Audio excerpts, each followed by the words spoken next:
सीधा आपको प्रयागराज ले चलते हैं। मोहम्मद मोइन इस वक्त वहीं पर मौजूद हैं, हमें बताने वाले हैं कि ये नोटिस क्या है और सुबह 11 से ज्यादा का वक्त भी हो चुका है। मोइन, तो क्या घर खाली हो गया? देखिए, आपको बता दें कि प्रयागराज में शुक्रवार को जुमे की नमाज के बाद जो हिंसा हुई थी उसके लिए जावेद मोहम्मद उर्फ जावेद पंप को मास्टरमाइंड माना गया था और आज उसके घर पर योगी सरकार का बुलडोजर चलना है। इस वक्त हम मौजूद हैं प्रयागराज में करेली थाने के ठीक बाहर। आप देख सकते हैं कि प्रयागराज विकास प्राधिकरण के बुलडोजर यहाँ पर आ चुके हैं। बुलडोजर तैयार है और आपको बता दें कि इसके साथ साथ बड़ी संख्या में यहाँ पर जो पुलिसकर्मी हैं वो यहाँ पर मौजूद हैं। पुलिस के साथ साथ पीएसी को लगाया गया है और जो करेली थाने के बाहर की सड़क है इसी तरीके से पुलिस, पीएसी और दूसरे सरकारी जो महकमे हैं उनकी गाड़ियों से इसी तरीके से पटी पड़ी हुई है। तो करेली थाने के बाहर का जो इलाका है पूरी तरीके से छावनी में तब्दील नजर आ रहा है। बुलडोजर यहां पर खड़ा है और अब से कुछ देर के बाद ये पूरा का पूरा जो अमला है यहां से मूव करेगा करेली इलाके के ही जेके नगर कॉलोनी में, जहां पर मास्टरमाइंड जावेद मोहम्मद उर्फ जावेद पंप का घर है। इन्हीं बुलडोजरों के जरिए जावेद पंप के घर को गिराया जाएगा। 25 बाई 60 वर्ग फीट में घर बनाया गया है। 2 मंजिला मकान है। करोड़ों की लागत से यह आलीशान मकान तैयार किया गया था और आरोप है कि प्रयागराज विकास प्राधिकरण से इस मकान को बनाए जाने की अनुमति नहीं ली गई थी। तो नोटिस चस्पा कर दिया गया था, 11 बजे का वक्त दिया गया था, लेकिन अभी भी मकान के अंदर लोग मौजूद हैं, सामान मौजूद है, खाली नहीं कराया गया है। तो यहाँ पर यह तैयारी है और इसके साथ साथ बड़ी संख्या में जो पुलिसकर्मी हैं उन्हें जावेद मोहम्मद के घर के बाहर भी रखा गया है, तैनात किया गया है, ताकि अगर किसी तरीके का विरोध करने की स्थिति बने तो उसको काबू में किया जा सके। तो साफ तौर पर कहा जा सकता है कि जो बुलडोजर है, बुलडोजर तैयार है और अब अधिकारियों के आदेश का इंतजार है और जैसे ही अधिकारी आदेश देंगे ये पूरा का पूरा अमला जो है बुलडोजरों के साथ जावेद मोहम्मद के घर के लिए रवाना होगा और वहां पर ध्वस्तीकरण की कार्रवाई को अंजाम दिया जाएगा। दरअसल योगी सरकार मास्टरमाइंड जावेद मोहम्मद के घर पर बुलडोजर चलाकर एक सख्त संदेश देना चाहती है कि पत्थरबाजी समेत हिंसा करने वाले, कानून को अपने हाथ में लेने वालों के खिलाफ इसी तरीके से कड़ी कार्रवाई की जाएगी। उनको कतई बख्शा नहीं जाएगा, सख्त से सख्त कार्रवाई की जाएगी और एक बड़ा संदेश देने की कोशिश की जाएगी ताकि आने वाले दिनों में कोई भी कानून के साथ खिलवाड़ ना कर सके, कानून को अपने हाथ में ना ले सके। तो ये एक संदेश देने की भी कोशिश होगी। जी मोइन, आप कह रहे हैं कि बुलडोजर बिल्कुल तैयार है, पुलिस फोर्स चला बिल्कुल तैयार है और बुलडोजर आपने दिखाया भी, पुलिस फोर्स को आपने दिखाया भी।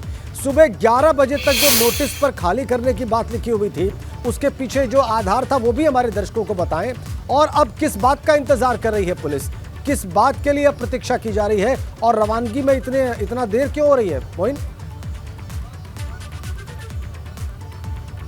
देखिए, आपको बता दें कि जावेद मोहम्मद का जो घर है वो शहर के करेली इलाके की जेके नगर कॉलोनी में है और आरोप है कि 2 मंजिला मकान जो कि 25 बाई 60 वर्ग फीट में बनाया गया था, यानी 25 फीट उसकी चौड़ाई है और 60 फीट उसकी गहराई है। उसको बनाने के लिए प्रयागराज विकास प्राधिकरण से अनुमति नहीं ली गई थी, नक्शा नहीं पास कराया गया था, उसे अवैध निर्माण घोषित किया गया था और मई महीने में ही जावेद मोहम्मद को नोटिस जारी किया गया था, अपना पक्ष रखने की मोहलत दी गई थी, लेकिन ना तो जो तारीख दी गई थी उस पर जावेद मोहम्मद पहुंचा था, ना उसकी तरफ से कोई वकील पहुंचा। एक दूसरी नोटिस भी दी गई थी, उस पर भी कोई नहीं पहुंचा। तो तब एक तीसरी नोटिस 10 जून को जारी की गई जिसमें यह कहा गया कि अब जो है आज यानी 12 जून को 11 बजे तक मकान को खाली कर दिया जाए ताकि उस पर ध्वस्तीकरण की कार्रवाई की जा सके। तो ये बुलडोजर तैयार है, सरकारी अमला तैयार है, कुछ ही देर में यहां से रवाना होगा और उसके बाद जो प्रयागराज की हिंसा का मास्टरमाइंड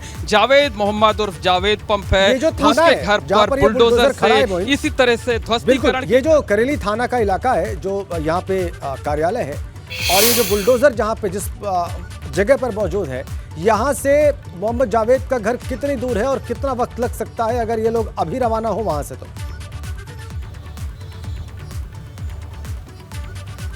देखिए, इस वक्त हम खड़े हुए हैं ये करेली थाने के बाहर। तो करेली इलाके की ही जेके नगर कॉलोनी है जहां पर जावेद मोहम्मद का घर है और यहां से जावेद मोहम्मद के घर की दूरी तकरीबन 1.5 से 2 किलोमीटर है। तो आपको बताया जा सकता है कि यहाँ पर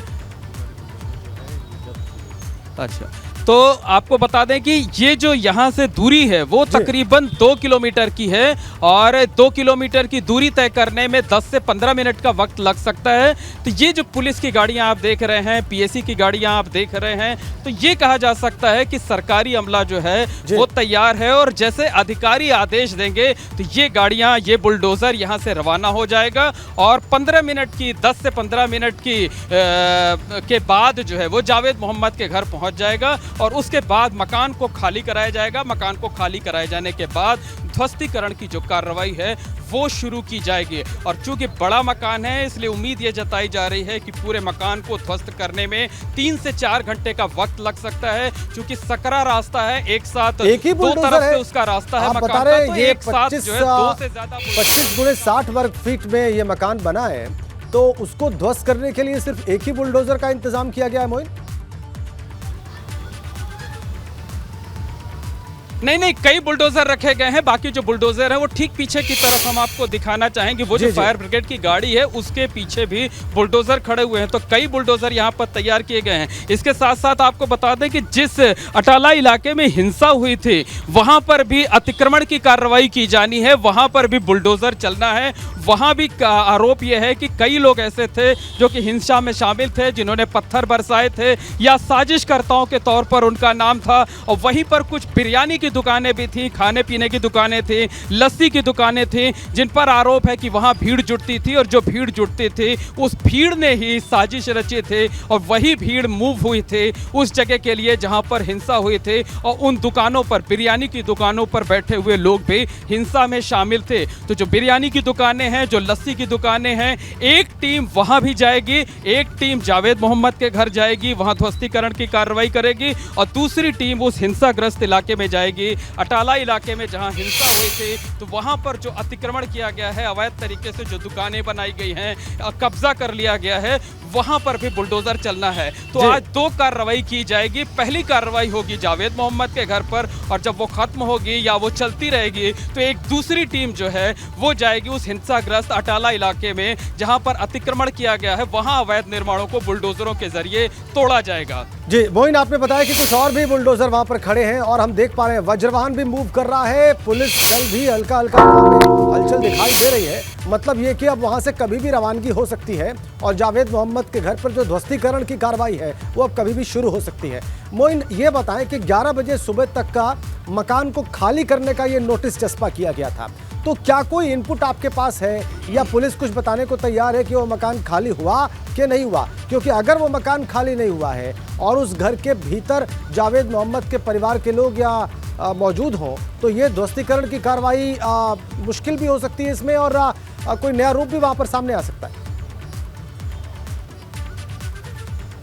देखिए, अब रात तक थे जावेद मोहम्मद के घर पर जब तक नोटिस चस्पा की गई। रात को करीब 12 बजे के बाद नोटिस चस्पा की गई थी और सुबह से हम लगातार जावेद मोहम्मद के घर के बाहर से रिपोर्टिंग कर रहे हैं। हमें एक पल के लिए भी कोई सामान हटता हुआ, मकान खाली होता हुआ नजर नहीं आया। इसके साथ ही साथ हमें यह भी सूचना है कि घर के अंदर कई महिलाएं हैं, कुछ पुरुष सदस्य भी हैं। जावेद मोहम्मद के परिवार की महिलाएं हैं, उसके कुछ रिश्तेदार हैं, वो वहां पर घर के अंदर मौजूद हैं। हमने कई बार कॉल बेल बजाने की कोशिश की कि कि जो परिवार के लोग हैं उनसे बातचीत भी की जा सके, लेकिन घर के अंदर से कोई नहीं निकला है। तो जो सरकारी अधिकारी हैं उनका साफ तौर पर कहना है कि हमने अल्टीमेटम दे दिया था, नोटिस चस्पा कर दिया था कि जो मकान है उसको खाली कर दिया जाए और अगर मकान को खाली नहीं किया जाता है तो वहां पर फिर वो फोर्स के जरिए उस पूरे मकान को खाली कराया जाएगा, जबरन खाली कराया जाएगा। और यही वजह है कि अभी हमसे कुछ देर पहले जब हम घर के बाहर थे तो वहां हमने घर के बाहर से तस्वीरें दिखाई थी कि वहां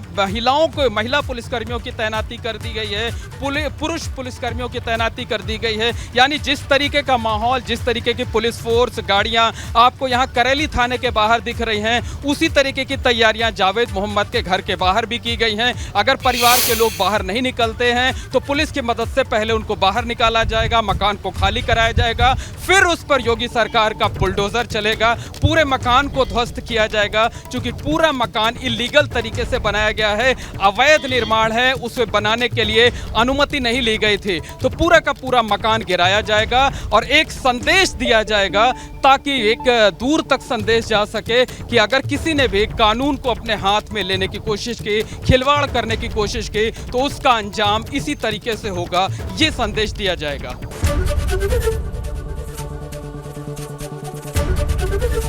एबीपी गंगा, खबर आपकी, जुबान आपकी।